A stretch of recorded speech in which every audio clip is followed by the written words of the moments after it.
All right, shalom.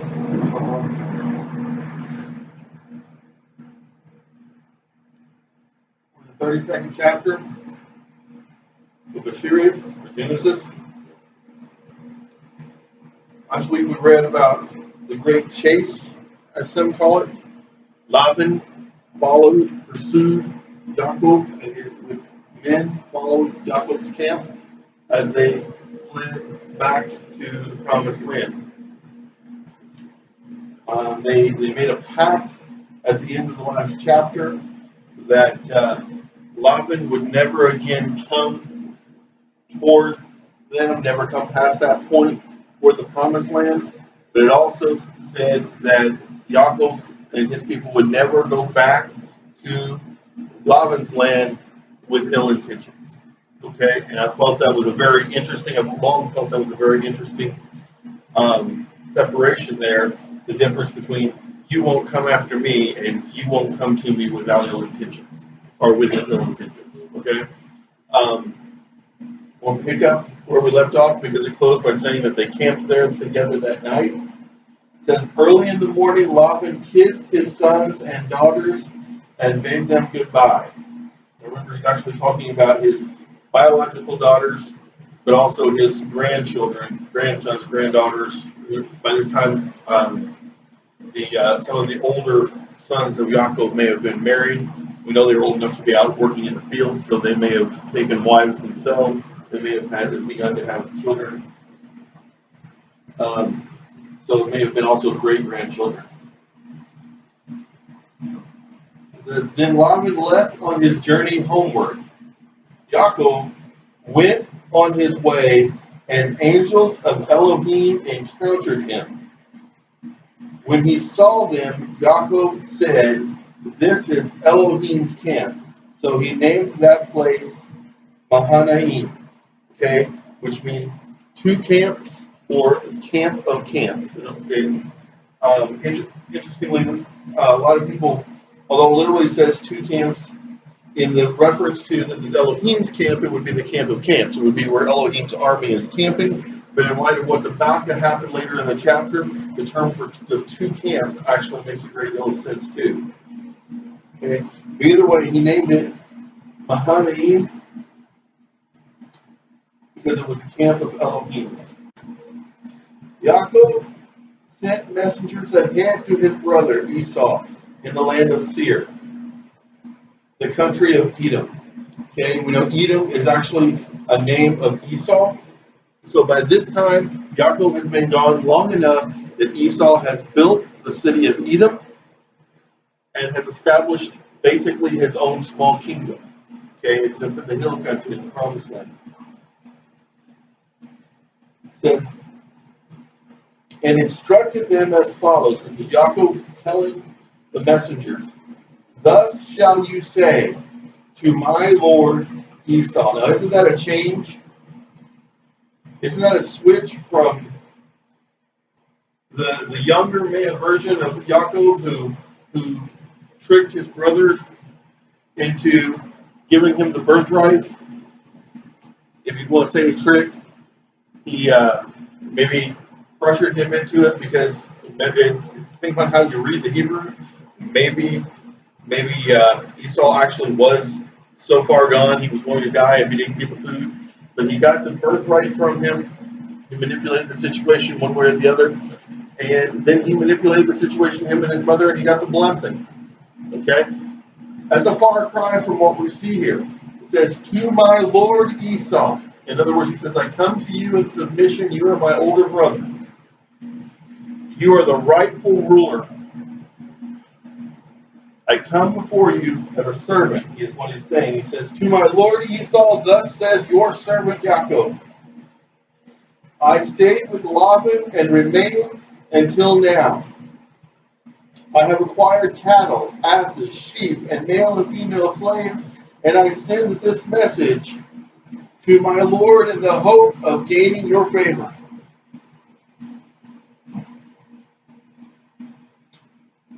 Yaakov has grown up.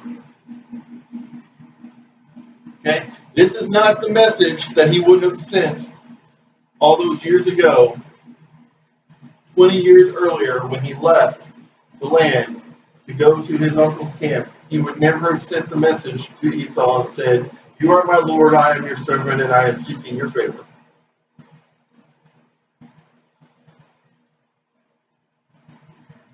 The messengers returned to Yaakov, saying, "We came to your brother Esau. He himself is coming to meet you, and there are 400 men with him."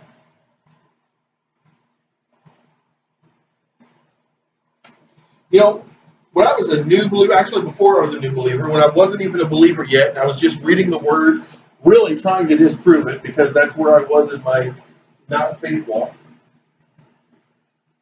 I read this and I said, 400 men to kill him and a bunch of women and children? You see, I wasn't thinking wisely. Number one, we don't know how old some of these sons were.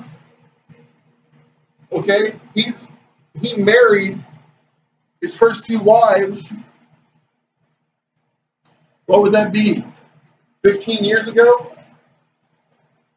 Okay? 15 years earlier? Which by biblical standards, although today we think that's a terribly young, by biblical standards in that time, at 15, okay, young man might have had a wife. Okay?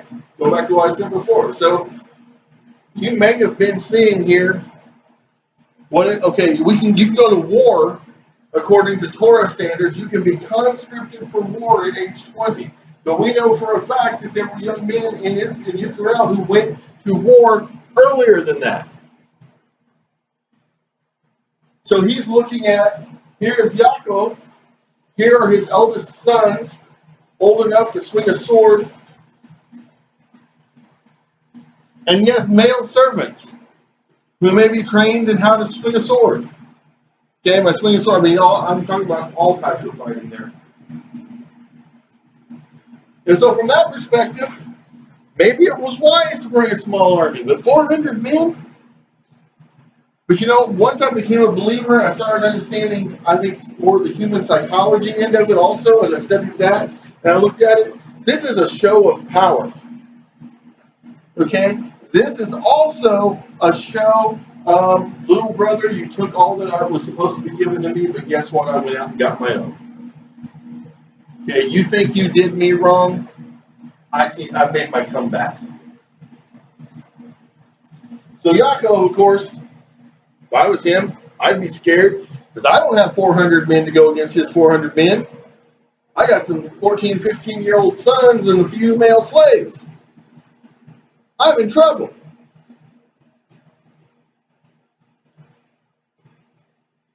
It says Yaakov was greatly frightened. In his anxiety, he divided the people with him and the flocks and herds and camels into two camps. Now, remember a while ago I said that word meant it could mean the camp of camps, but it also could mean two camps. Okay? Now, was that prophetic that he called it two camps? I don't think so. I've heard Rabbi try to say that, and maybe they're right. But I look at it as, I think that word, because that had just happened, that word was already on his mind. Okay? And he knew the dual possible meaning of the word. And he says, oh, wait a minute, I just named that place Camp of Camps, but that can also mean two camps. I'm going to divide my people into two camps. Okay? It says, thinking, if Esau comes to the one camp and attacks it, the other camp may yet escape. That's good strategy. Then Yaakov said, O Elohim of my father Abraham and Elohim of my father Yitzhak, O Yehovah, who said to me, return to your native land, and I will deal bountifully with you. I am unworthy of all the kindness that you have so steadfastly shown your servant. This is a man who has grown. We talked about he had the initial encounter where he made the pact. He said, if you will do these things that you promised, then you will be my Elohim, and I will give you tithe. He laid all this out. He made the pact very plainly. And it's taken 20 years to come to fruition. You know, we get upset sometimes. We say, well, so-and-so heard the word. So-and-so said they were starting to believe. So-and-so said they were going to start walking the path. And here it is 6 months later, and they aren't growing like we think they should grow. Think about Yaakov.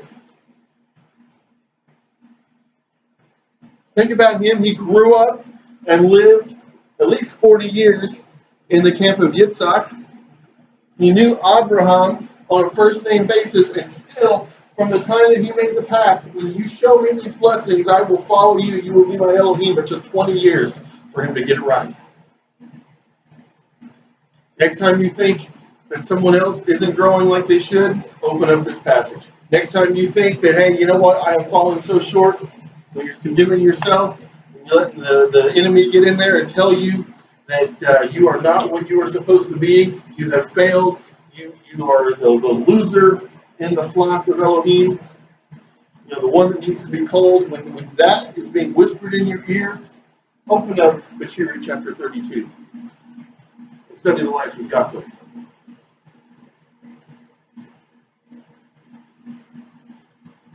He says, I am unworthy of all the kindness that you have so steadfastly shown your servant. With my staff alone I crossed this Jordan. And now I have become two camps. Now think about that. A moment ago, he was in desperation, and he divided his people into two camps so that maybe half of them could live.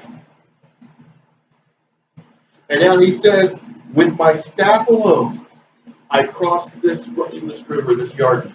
With my staff alone, I had nothing else to my name, and I didn't really know exactly where I was going.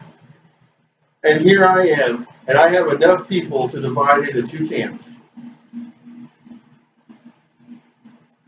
He says, deliver me, I pray, from the hand of my brother, from the hand of Esau, else I fear he may come and strike me down, mothers and children alike. You notice he says, strike me down?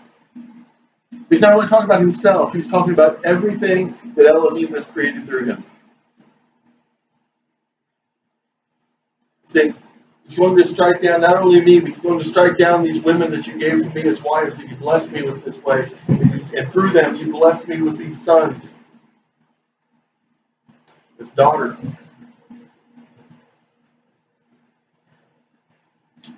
He says, everything you've given me, he's intending to take away from me. And we don't really know if that's what it was. It may, like I said, just be a psychological show of force that he's bringing the 400 men. But Yaakov doesn't know that. It says, yet you have said, I will deal bountifully with you and make your offspring as the sands of the sea, which are too numerous to count. He's saying, you made me this promise. I am trusting that you will keep that promise. I am walking out on faith. I am doing as I am supposed to do. I'm not thanking you, I'm praising you. After spending the night there, he selected from what was at hand these presents for his brother Esau: 200 she-goats and 20 he-goats, 200 ewes and 20 rams, 30 milch camels with their colts, 40 cows, and 10 bulls, 20 she-asses and 10 he-asses. Then he put in the charge of his servants, drove by drove,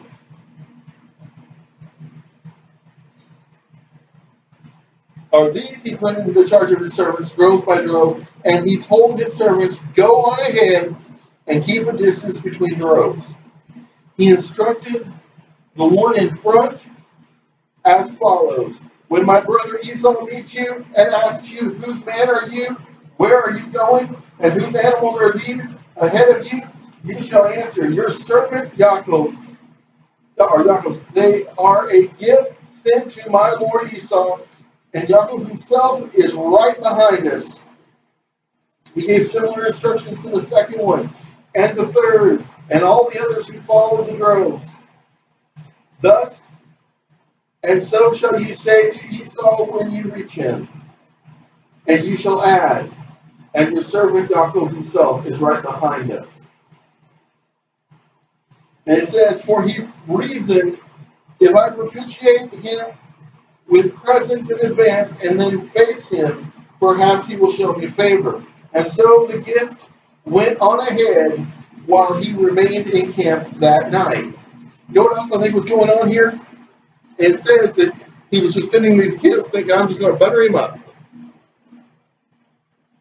I'm going to make him see that I'm sorry for all those horrible things I did 20 years ago. But I was a man acting like a kid. I'm sorry for the things that I did. And I'm going to treat you like the elder brother should be treated. I'm going to show you respect. I'm going to submit to your authority. I'm going to give you these gifts because I can't give you back the blessing and I can't give you back the birthright, but I can sure give you the best of what I've got. And it says that that was his thinking, but you know what else I think he might have been thinking? All right, brother, you bring your 400 men. I'm going to show you that blessing. And I'm going to stretch it out. And as great as it is, I'm going to make it last forever. And it's going to, not forever, that's a figure of speech, but just when you think the blessing gift has ended, there's going to be another one. And when you think that blessing gift has ended, there's going to be another one. And when you think that blessing gift has ended, there's going to be another one. And you know what he's doing? He's building in the mind of Esau the idea, are these gifts ever going to end? How greatly has Yaakov been blessed? Would he not be a better servant / ally than for me to have vengeance on him? Would that not be better? The same night he arose, and taking his 2 wives, his 2 maidservants, and his 11 children, he crossed the ford of the Yabok. After taking them across the stream, he sent across all his possessions. Yaakov was left alone, and a man wrestled with him until the break of dawn. Interesting. He was left alone, and yet a man wrestled with him. This is not a man. This is not a man. And I've heard people try to reason it away. I've heard people say, God don't work like that. This is not a man. Because he was left alone, and a man wrestled with him until the break of dawn. When he saw that he had not prevailed against him, he wrenched Yaakov's hip at its socket, so that the socket of his hip was strained as he wrestled with him. People say, well, how did he do that? This is some supernatural thing. Apparently, it's not. It's not. Simple anatomy. There's a nerve exposure on the inside of the thigh. Yaakov, my son Yaakov, is nodding his head. He knows where I'm talking about. We study this in karate and jiu-jitsu. There's a nerve exposure on the inside of the thigh. If I wrench it correctly, you will never walk correctly again. I believe that's exactly where he grabbed him. Now, I could be wrong. It could just be a miraculous, hey, I just wrenched his hip out of socket. I'm telling you, it doesn't have to be that. It can just as easily be he just reached up and grabbed where every human body is weak. Then he said, let me go, for dawn is breaking. But he answered, I will not let you go unless you bless me. Wow. He just had his hip wrenched out of socket, and he wants this man to bless him. Why? Tell you why? Because he knew he wasn't just a man. He had to sense that.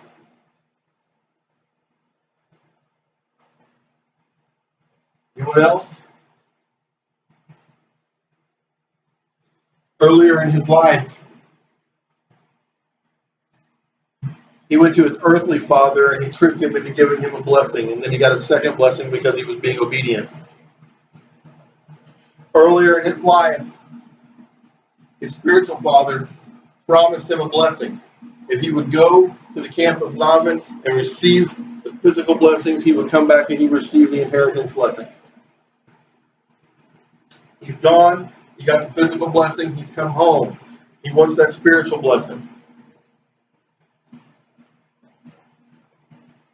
Said the other, "What is your name?" He replied, "Yaakov." I mean, you got to think. He's like, "Do you not know who you've been fighting all night? Do you not know who you attacked?" It's crazy. Said he, "Your name shall no longer be Yaakov, but Yisrael. For you have striven with beings divine and human and have prevailed." Catch that? He has prevailed. He had his hip socket wrenched out.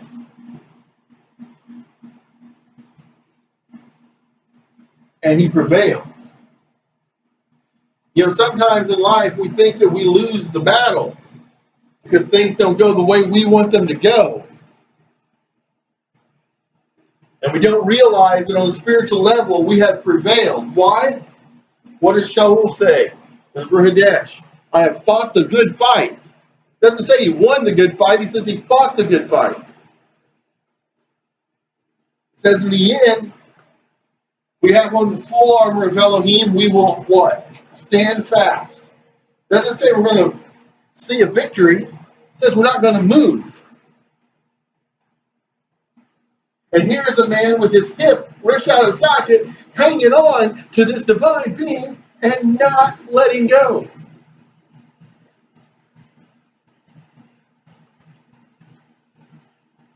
You know, I have no doubt Shaul was referring to this when he talked about fighting the good fight, standing his ground. You know what else I think? I think there's a picture here. I think there's a picture here of Mashiach when the crowds were pressing around him, and the woman with the flow of blood came up beside him and grabbed hold of his cloak. Why? Because she would not let go until she got a blessing. That's how it is with spiritual things. You can't just walk up and grab it and think this is it. It's like sanctification. You can be positionally sanctified, but you need to be progressively sanctified.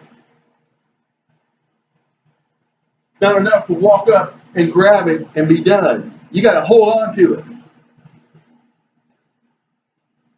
A whole lot of people I know, myself included at times, I'm as guilty as anybody else.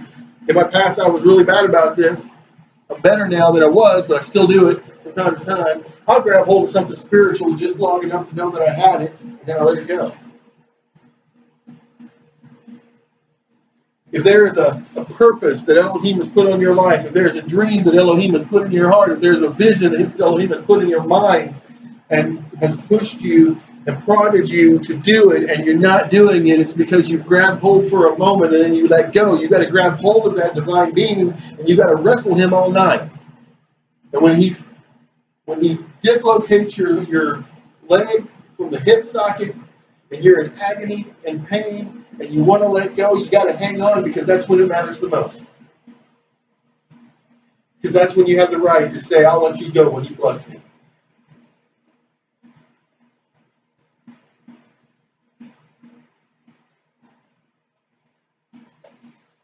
Yaakov said, "Pray tell me your name." But he said, "You must not ask my name."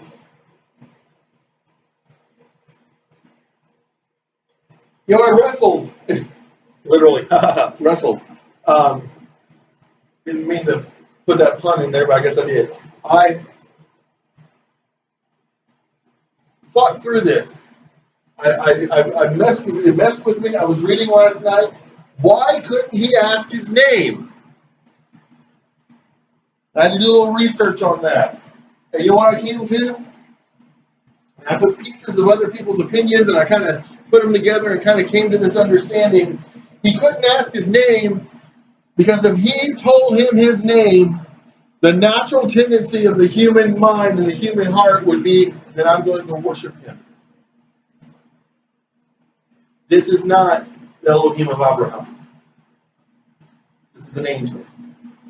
This is a servant angel, not a fallen angel who wants worship. This is an angel of Elohim who came to be a blessing to Yaakov. And he says, you don't ask me my name.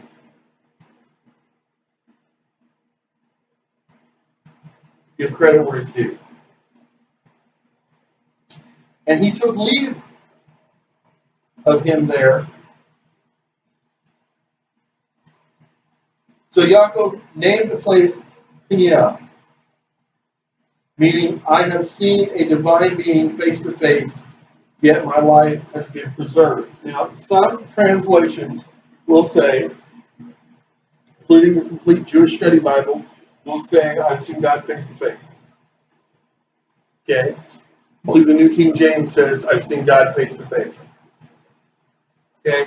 And then it reads as the Elohim of Abraham.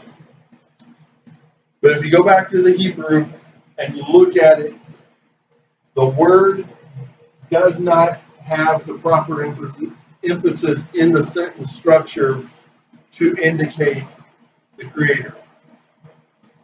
Okay? This is an angel.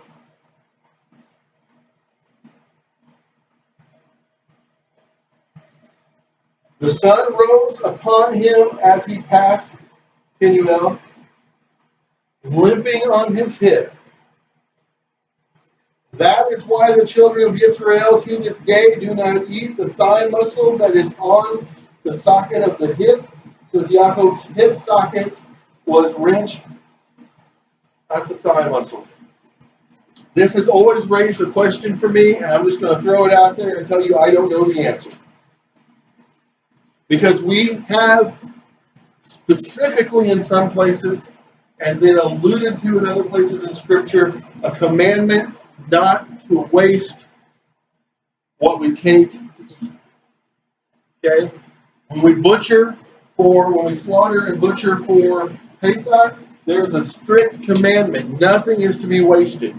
And if by chance there's something that we don't eat, we have a certain amount of time to bury it in the ground, but we're supposed to try to consume it as a family. To take all of the blessing. Okay? There are other places in Scripture that allude to it being sinful to kill a creature. And I'm not talking about, if it's an animal killing your flock or something like that, that's different. But, or an animal that gores a human, it has to be put down so that it doesn't do it again. That's something else. But to just go out and kill an animal and take part of it and waste the rest there are indications in Scripture that is displeasing to Elohim. And yet, we are told that in Scripture, we're told the children of Israel did not eat the muscle that's on the hip socket of any animal in remembrance of this occasion. Now, there are some people who say we should not eat the muscle. And there are some people who say we should eat it because we're not supposed to waste anything.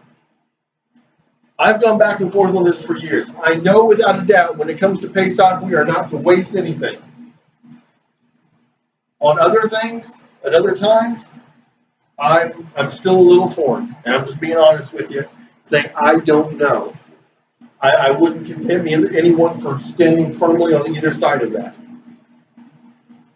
Wouldn't condemn them anyway, but I wouldn't challenge them to say you're wrong for standing on either side of that.